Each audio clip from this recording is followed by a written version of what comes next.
Welcome to the Eyes Up Mindset podcast, where we explore what it means to grow daily and find our best in every aspect of life. What is going on, everybody? Thanks for joining us on the Eyes Up Mindset podcast. I'm John Shirkey here with my friend, my co-host, Jamie Wagner. Jamie, awesome, incredible, amazing. The episode today is all of those things and more. And I don't know that it's in the way that ever you would expect, right? It's a little, it gets real quick. And this is real life. We talk about real life all the time, but this conversation really hit home for me, and I know for you, and I think will for a lot of our listeners. But man, we get into this one today. It was incredible. Well, it's a gift, right? It's a gift. And I am, for anybody that knows me a little bit personally, I want to go deep very quickly with people. And I love the capacity to have hard conversations. And I respect it and value it so much in people, because what it means is that I trust you enough and you trust me enough that we can go there. And that not only that, we've learned through experience that going there is what gets us to the other side eventually. And I think what Ryan does for the listeners and for us today is take us through the journey to the other side for him. And I think he would say the journey is, and we would all say, right, the journey is ongoing. It is concurrent. It is now. And that's what you mean by that it's real life, right? This is happening. The conversation we have is about stuff that we're all potentially struggling with. And, it might not be addiction. It might not be imprisonment. It might not be being a bust.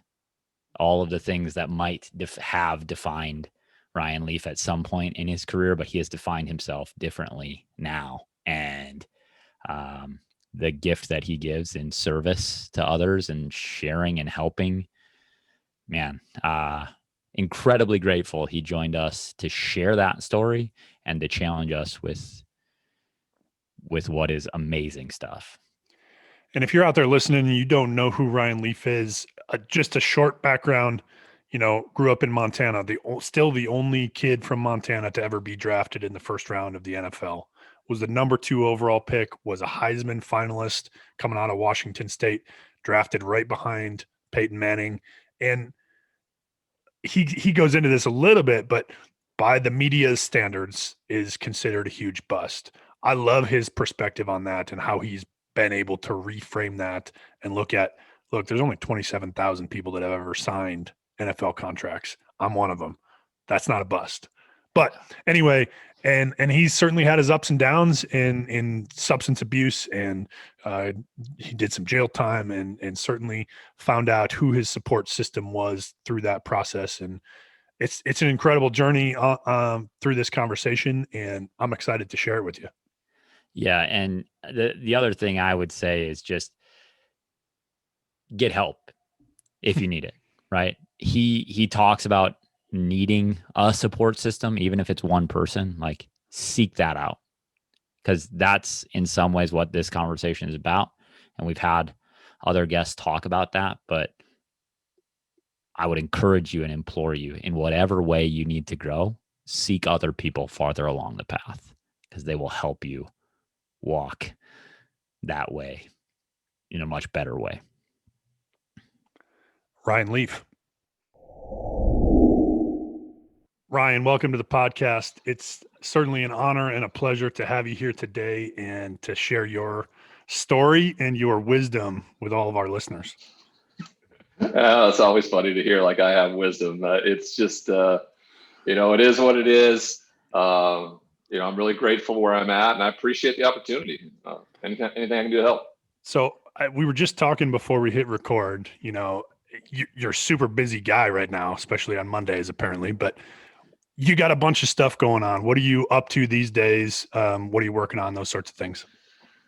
Well, 2020 was such a year that kind of made us feel like we didn't have a lot of control over anything. So when 2021 came, I really, I've been wanting to start my own show for a while. So, I just kind of took the initiative and started a YouTube show. And I do that Monday, Wednesday, Friday for an hour. really revolves around the world of sports, of course, but anything that involves me has to be a little messed up. And so it deals with mental health, substance abuse too, which is kind of my story, especially in the opens. And we've just started. We launched a week ago, so we've only done 4 shows, but the response has been great. Just excited to do something like that, and we just kind of took a little bit of the control back this year. So that's a big part of it. Continuing to work with Sirius XM on all the bunch of their platforms, from their ESPNU platform to the NFL radio side to even the Pac-12 network side of it. So when I get opportunities to do that, I stay connected that way. But as for traveling, speaking, things like that I was doing a ton of before, pre-pandemic, pretty much been at home, and also kind of reinvested in the recovery side of things and how I give back and how I help. I feel like I may have taken that for granted a little bit over the last 2 years, really busy working with ESPN and traveling, and I kind of just repurposed that, went back to the foundation of things, and really been a big part of 2021 so far for me. Your story is incredible. I'm reading ESPN this weekend, and Mel Kiper has a top quarterbacks he's ever evaluated. Because Trevor Lawrence is a huge deal and is on that list, and you happen to be on that list as well. Number 2 overall pick, Heisman finalist up in Pullman, Washington. And for those of you who haven't been to Pullman, it's kind of blink and you miss it. And so to do that for the Cougs, and your story as an athlete was incredible. You obviously had all the physical tools. We work with athletes on the mental side. What was that like for you, the mental struggle when you got to the league and it wasn't going the way that you wanted it to? Because I think we all have athletes or coaches that we have that athlete that we know. We're like, man, if we could get through, right? What did that look like for you? Well, it was a complete implosion. It was utter frustration, anger, defensiveness, all the things that I had exhibited my whole life. The only difference was I could always go out and perform, but this is at the most elite level of sport. And if you're not able to function with your central nervous system, from Sunday to Sunday, instead of battling all these different animals, the media, the fans, teammates, coaches, ownership, all the things that should be support staffs for you, instead were problems. My world just absolutely imploded because I didn't have the coping skills. It doesn't matter if you're living life as a professional football player or as a regular civilian. If you're not able to cope with life's adversities, regardless of what they are or circumstance, you're not going to be able to function well. And that just certainly was the case for me. And you don't get a very long leash there, because they'll figure that out quickly and they'll move on quickly. And that's the way it should be. This is the highest level of competition you can imagine, and we get paid handsomely. So it's unfortunate, yes, but it wasn't the end of the world. I just made it into the end of the world, and that's all on me. I love how you've owned that in the last 8 years or so. Since your story gets more complicated and more interesting in just a second, but in the reality is you've taken that to say, this doesn't define me any longer. And one of the quotes I've seen is that you can start now, right? You can start again and have a different ending, right? Right. A lot of people have defined your ending because you were not a successful football player, but you're now making a huge impact. Well, not a successful football player is probably debatable, Jamie. Incredibly successful football player. Incredibly successful football player. So absolutely. Yeah, that's the thing. The word bust is so misused because it's only used by media and fans. You would never hear a peer say that. There are only 27,000 of us ever to play professional football in the 100 years of professional football. So, but I bought into that. I really did. I saw myself as a failure, and it took me down a hole that almost was almost to a place where I couldn't crawl out of. Luckily, I was able to and develop an understanding of what my story really was, and that it was one of success rather than failure, and it was a human experience. And so it just took time, and luckily for me, I was still here to fully understand that, develop this new perspective, and then live the life that I get to live for hopefully the next 40 or 50 years.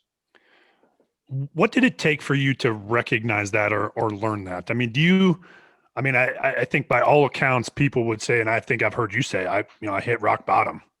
And I think maybe rock bottom is different and maybe not the right term, but I think everybody kind of has a different point where they have the potential to learn that. What was that point for you where you kind of learned that you weren't a failure, you were actually incredibly successful?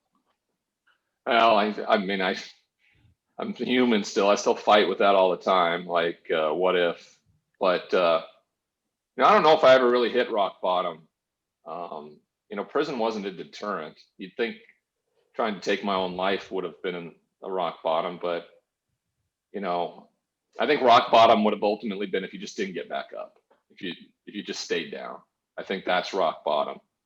The fact that I just kept getting back up is the answer to all this. And so I don't know if there was a moment. I can look back on it now and see that moment when I was in prison and my roommate, convinced me to go be of service to other to other human beings, and that ultimately was the moment. But I didn't see it when it was happening. Right, it was just something I did and something I continued to do. And 9 years later, now I can look back on it and go, "Oh, okay, like that was the moment, or that was the epiphany." But you don't see it. You don't see it when you're going through it at all. You just have to have hope, and it's really a leap of faith when you're going through that process, because you have no idea. I mean, I had no idea when I walked out of prison, right? I had no money. My credit score was like 500. I didn't have a place to live. There wasn't people offering me jobs. Every talking head about me was what a miserable human being, waste of life, loser I was. My hometown paper was writing jokes about me when I was, it was announced that I was getting out of prison. There was a cartoon in my hometown newspaper saying, lock up your medicine cabinets, Ryan Leaf's back on the loose. I mean, so I just had this hope, and that things could get better, not knowing that any of it could or would. And I just started one foot in front of the other, and it's been an amazing, 6 years really since I got out. And I'm incredibly grateful for it. Who was it beyond just your cellmates or that was there to invest in you? Because it sounds like on the exterior, right, there wasn't a lot of support system left for you. No, there wasn't any. There was him. He was, I don't know why he felt like he needed to help me. My family, my immediate family, my mother, my father, my two younger brothers, they never gave up on me. So it was really us five against the world. And I think it still kind of is. Now, since, getting to California, when I went to treatment after I got out of prison, there ended up being plenty of people in my life that started to support me and show up for me and really have helped guide me to where I'm at right now. Interesting enough, some of those individuals who fell off when my life was in chaos have kind of started to come back or try to come back. And,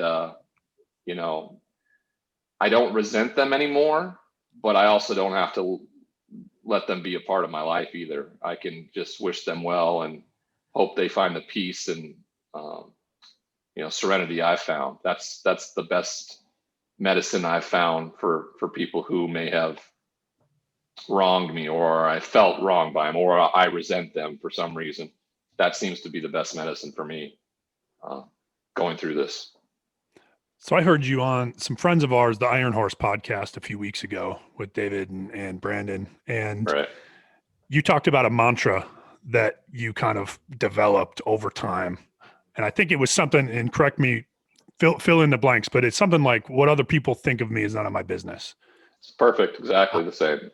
So how has that process of developing that for yourself and that practice of that impacted and shaped who you are or what you're doing now?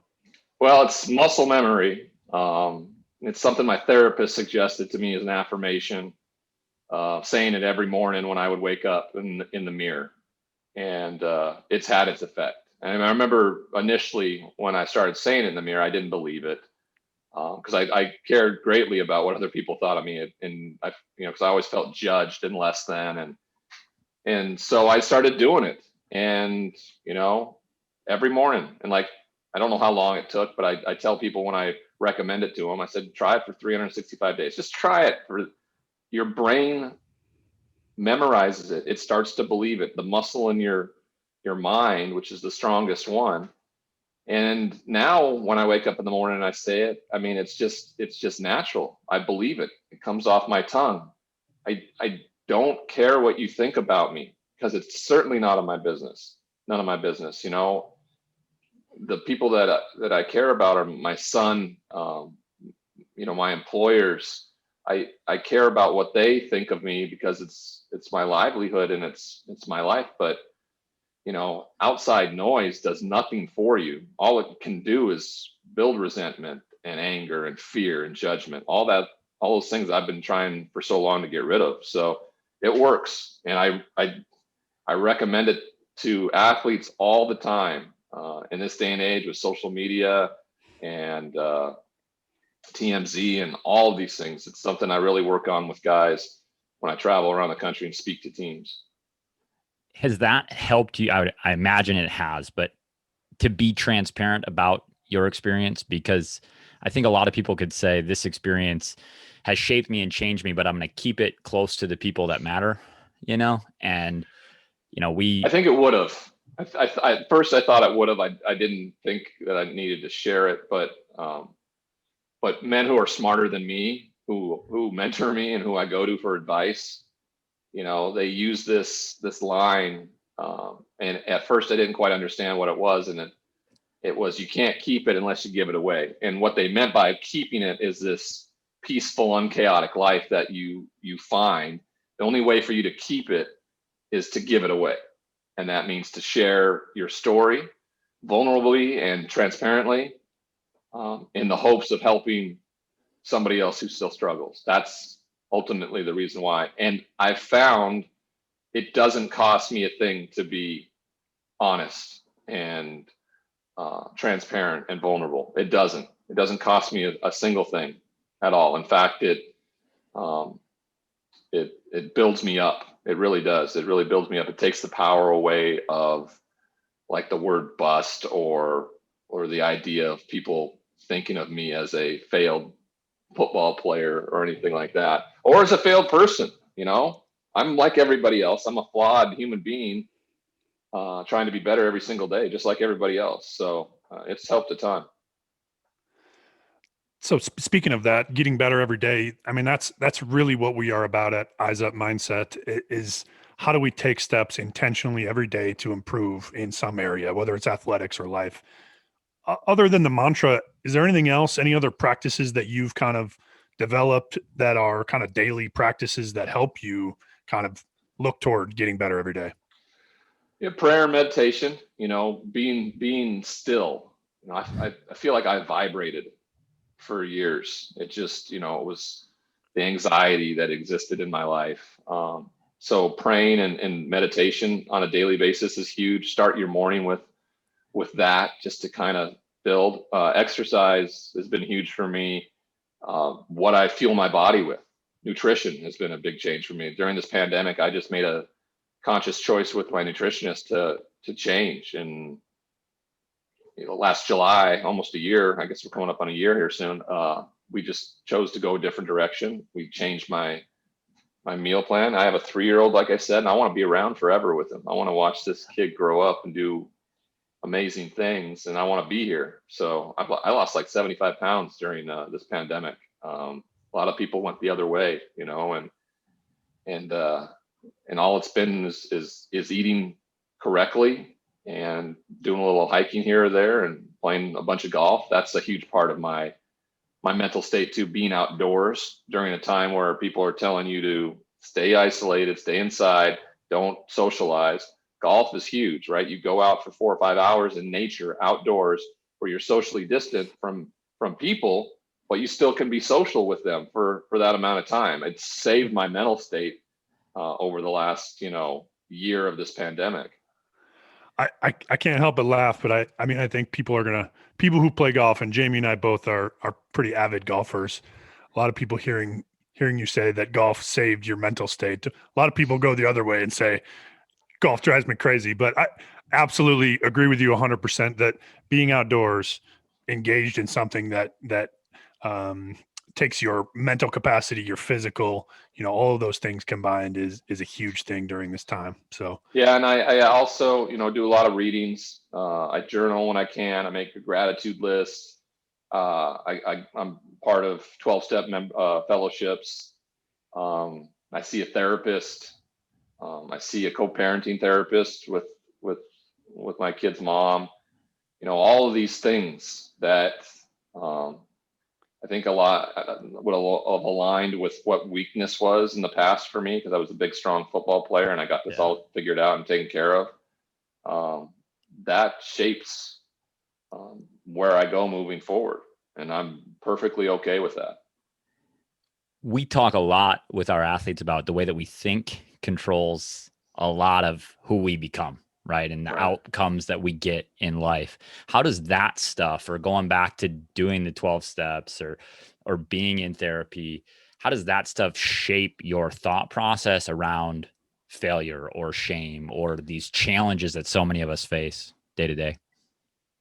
It helps a ton because, muscle memory, how we did something for years and years and years, or how we thought, or are triggered by, and because of post-traumatic stress or something like that, need to be counseled. And so that's the big reason why I do it, because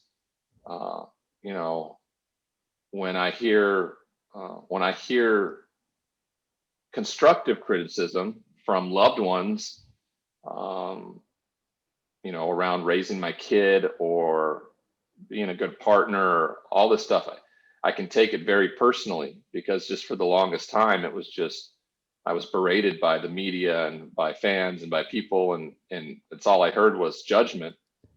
And it can take me in a place where I spin out, and that's why those things are so helpful. They help me utilize grounding techniques, positive self-talk, empathy. It's a big one, right? Putting myself in their shoes and not flipping it around with judgment of my own. That's been a big part of it. Identifying what emotions I'm actually feeling in that moment. Why, that's been huge too. And addressing it, talking about it, and not hiding it because it's a dirty little secret or something like that. The stigma has ruined and destroyed a ton of lives because of people's unwillingness to share their struggles because they're worried about what other people think. I keep this one written down. I can't believe I haven't memorized this one yet, but I use it in my speeches all the time. But I always have to go to it and make sure I say it right. The thought that someone might know you need help is worse than not getting the help that you need. And that's super powerful, because you're so worried about what other people think that you're in treatment, or you're seeing a counselor, or you're bipolar, or you have a mental health disorder. You're so worried about that, that is worse than getting the help that you need. And that's really harmful to our human beings. Brene Brown was on a podcast with Pete Carroll and Steve Kerr, flying coach, and she said that vulnerability in other people looks like courage, but vulnerability in me feels like shame or weakness, right? Yep. And to me, your story has been one of courage, right? It's not, not defined by the ending that so many of the media and the pundits might say that it was. It's vulnerability is a sign of strength, and just the conversation we're having right now. But if you follow your social media, or if you've heard you on other podcasts or your shows, like, you are completely transparent about the challenges that you have, and even talking about using grounding techniques. It's seeing a therapist. A lot of people would still think, hey, that's way too vulnerable for me to share. And Well, to me, it's and courage. that's up to the person, right? Yeah. My 12-step program is anonymous, but once I've found this peace and serenity, like, it's a badge of honor for me, and I want, and it's not like I went through this thing not in a public way. I went through and destroyed so many lives in my addiction, in my mental illness, that my recovery is going to be the same. It's going to be very public. It's going to connect to a bunch of people. That's the best way for me to put it. Well, how I was in addiction is going to be how I am in recovery, full force. And it's going to save lives, and it's going to repair lives, and I think that's the thing that I keep getting from you, again, whether it's your social media or this conversation today, is how do I serve people? And I think that's an incredible calling, and something for all of us to take up. And how do we serve in our families, in our communities, with our teams, with wherever we are? What can we do to serve? And for that, I think it's incredible. And we have a million questions we could ask you. And go ahead, keep coming. So we got plenty of time.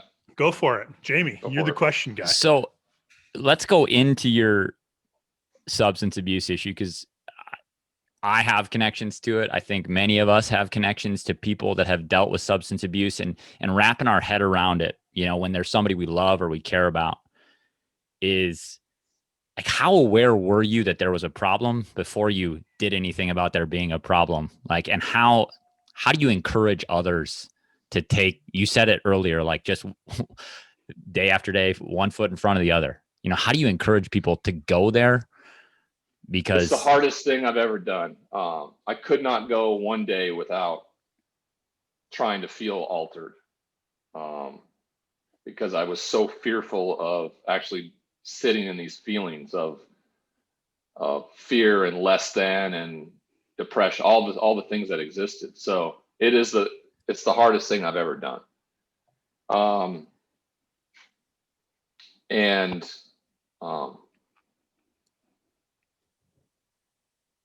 I knew where I was at, because I would look at myself in the mirror at night and go, you are such a piece of shit junkie. That's I remember saying that to myself over and over and over again, knowing I needed help, and I would yell out to no one in particular, into the whatever higher power that I wasn't certainly believing in at the time, that I needed help. Somebody please help me. But I couldn't do it to anybody face to face. And also, I liked it. I liked not feeling anything. I liked the feeling that the opiate gave me. And they're painkillers for a reason. That's what they're called.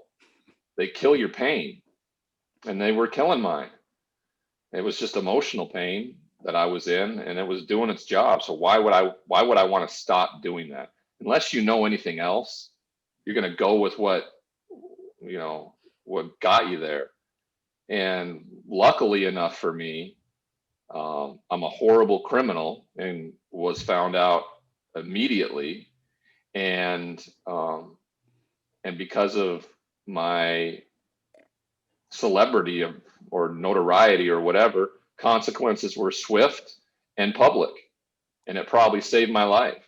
So I get a lot of that from people about how courageous it was for having to go through all this in public. And I said, hey, there are so many of human beings out there that are going through what I went through in the dark, where we just never hear from them again. Mine was shown this giant spotlight because I'm the greatest bust ever, right? So I'm almost grateful of that, because it saved my life. I wouldn't be here if it weren't for the consequences and the notoriety that came with my downfall. I certainly know that to be true. So you're working with people in recovery or on the road to recovery now. How do you use that to help them other than telling your story? You know, what things are you doing with them to help them on that, in that process? Well, I have a nonprofit that raises money for essentially scholarships for people who can't afford to go to treatment, because I know how expensive it was, and I wouldn't have been able to go if it weren't for some NFL grants that were available to me when I got out of prison and I needed to go to treatment for help.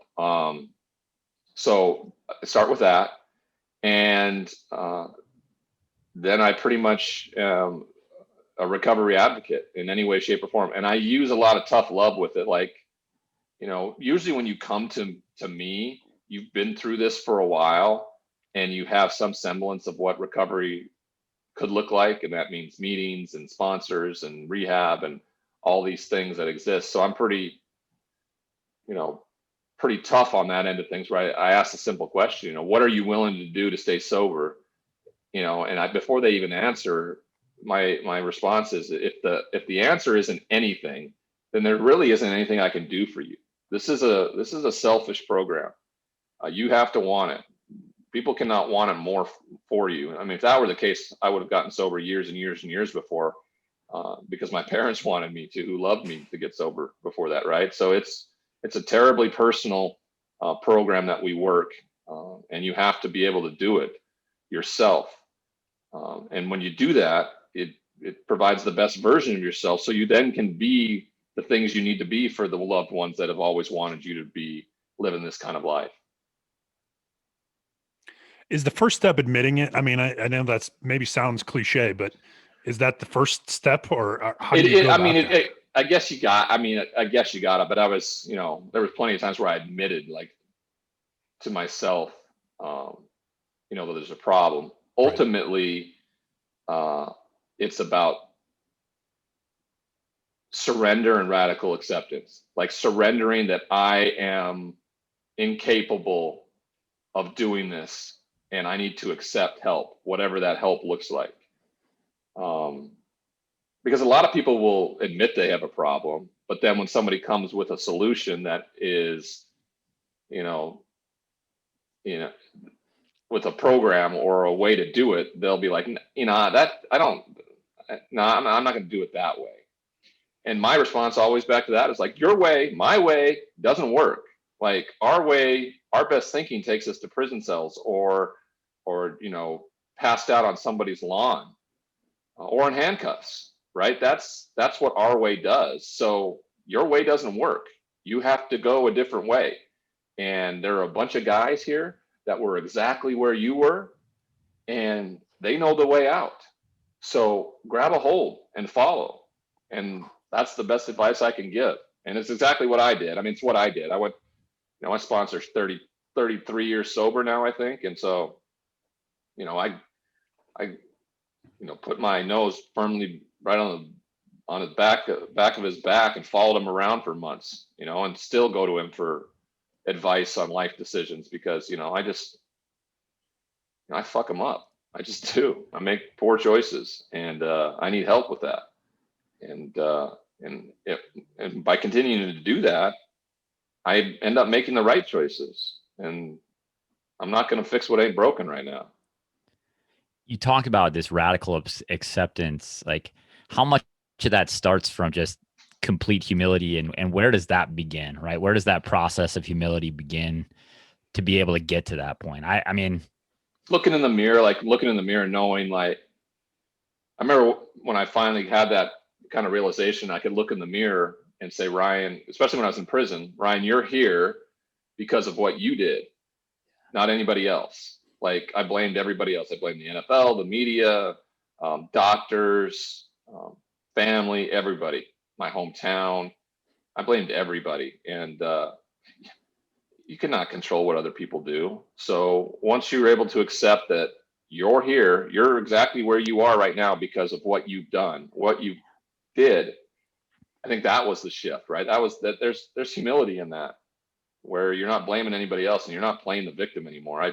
I thought I was a victim for so long, and you cannot control one other thing than except how you react to any situation. And so I think that's the humility side of it. I think humility, the definition is knowing who you are and you're okay with that. That's what humility is to me. So when you look at yourself in the mirror now, what do you see?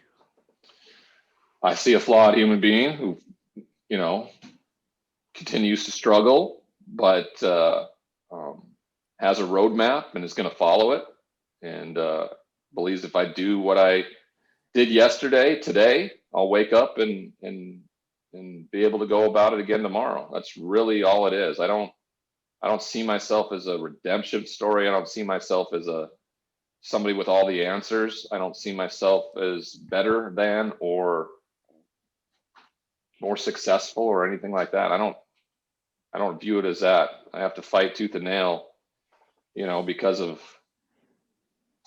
my mental illness, of my less than complex, and you know, it's not a heavy battle every single day, but sometimes it can be. I just launched my show last Monday.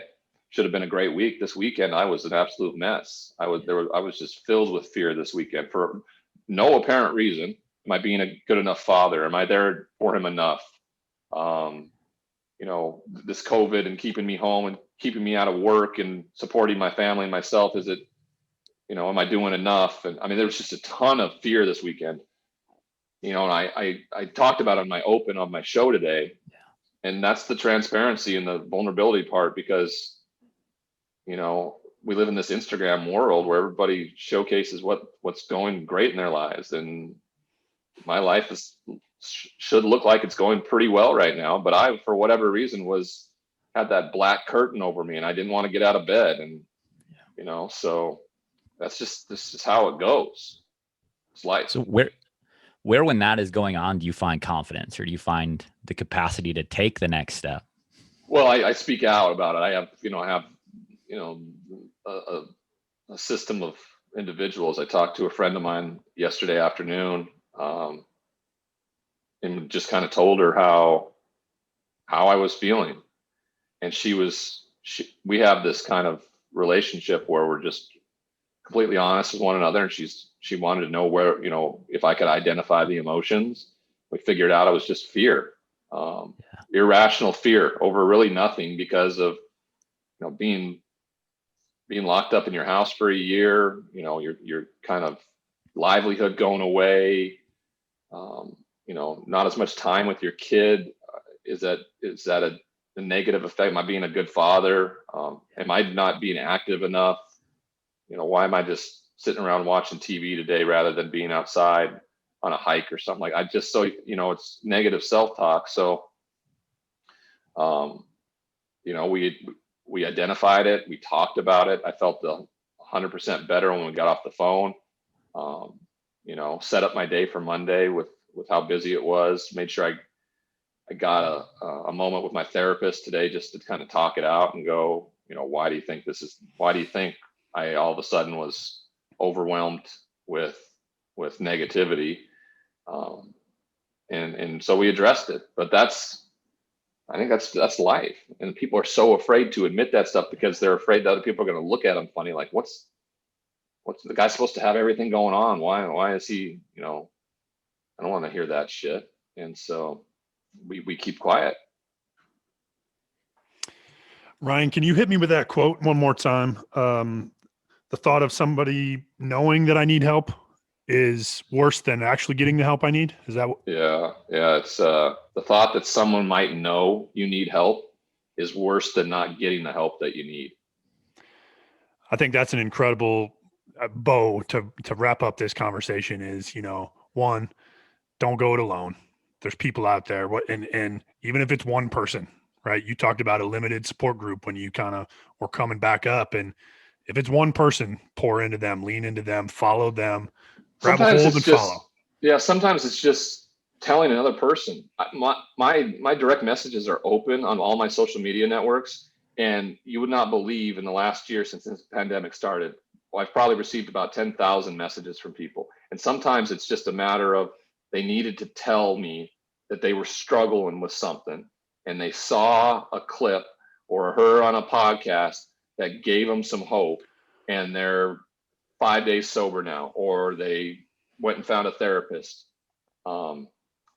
That's what the connection is, what it's all about. And that's the hugest part of all this, the connective quality of being a human being.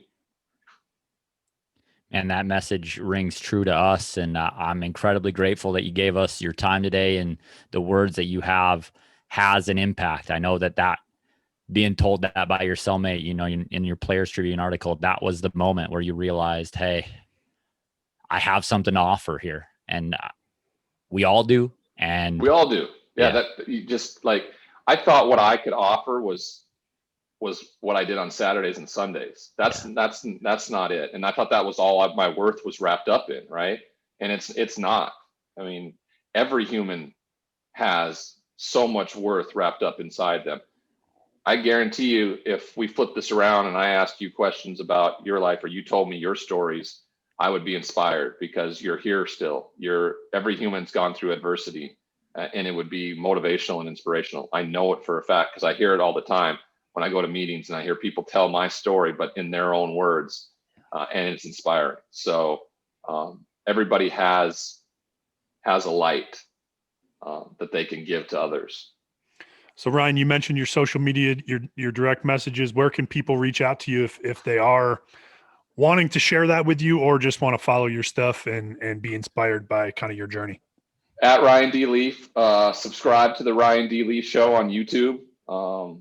And you can go to theryandleaf.com, which is tells you exactly where we're going to be, what we're doing, all the things that we need. And if you need somebody to talk to or reach out, Focus Intensity Foundation is the nonprofit that we work with, focusintensity.org. So there are plenty of ways to go about it. I appreciate you guys taking the time, giving me an opportunity to give back, and keep doing what you're doing. Thanks again to Ryan Leaf for joining us. Go check out his stuff. If you are in any way needing some help or have some struggles and you need someone to share it with, and you don't feel like you have someone, he just said it, Jamie, like, that's what I'm here for. That's what I'm doing. That is why I'm living my life right now.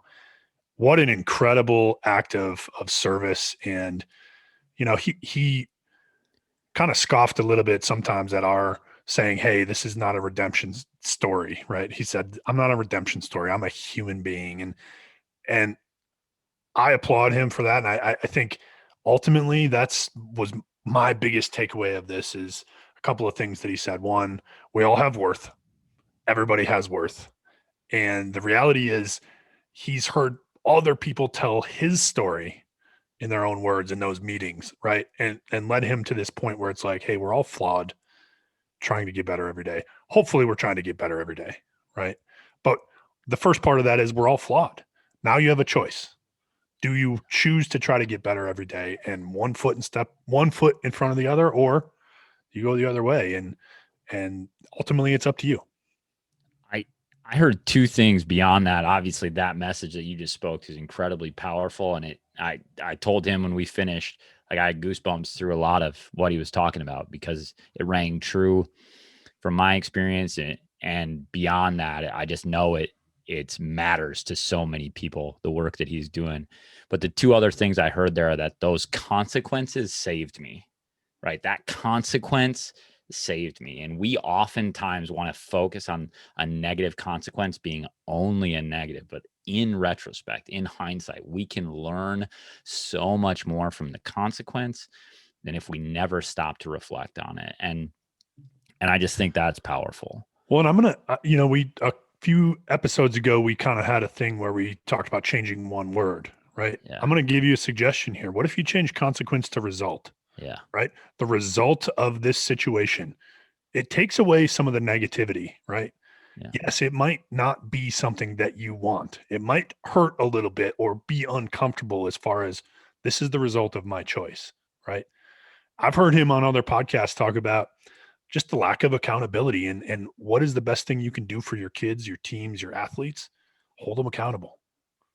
Create a consequence that has a response, create a result that has a response that we can learn from and grow from. And he talked about, jail being to many of us, the worst possible consequence being a great result for him because it's brought him to here today. And the other piece of that is directly connected to his experience in prison is community, right? He had to find this place to do it with other people. And it rings true to who we are, right? We've talked from the very beginning about connecting with others, and that this thing, he said, human connection is what it's all about. It is. That's it. It is.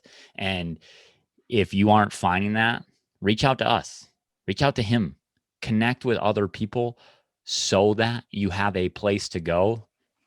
Any port in the storm, right? Any port in the storm.